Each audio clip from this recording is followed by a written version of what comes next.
Gray November mark. Whitecaps are out.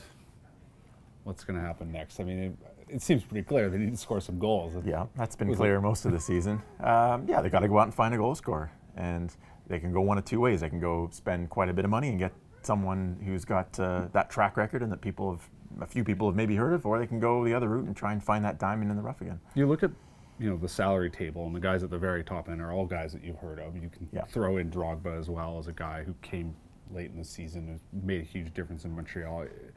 But he's such an exception to the rule. I mean, 37-year-old guy who can kind of command where he wants to go. Yeah, they're not going to go spend on a guy who's 33 and up, you don't think. They've got to find someone who's that sort of 27 to 31 range and still has some good years in him. And they're not going to go spend $5, $6, $7 million, but can they go spend 2 or 3 and find someone who's in their prime who's going to produce for them? That's really got to be their Do you think it's going to be one guy, or is it a couple? No, they're going to have to add pieces in there that need to go in there, I think. No, absolutely. They're going to add at least a forward, if not 2. They're still going to have another, probably another winger there to complement the guys they have, and maybe another attack. And they need more goals from midfield still.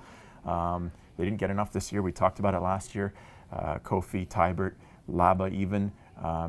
None of that defensive midfield core is producing, and Pedro Morales obviously has to come back and have a much better year and a healthier year than he had this year. And I guess questions are why. I mean, you assume that Mane will be back, and you hope there's growth there. But you look at Rosales, you look at maybe Teixeira, whether he's back. There's some questions on why. Teixeira on loan, I think that's a player. Certainly, the fans you'd think would want them to pick up his contract, but who knows what the transfer clause is there.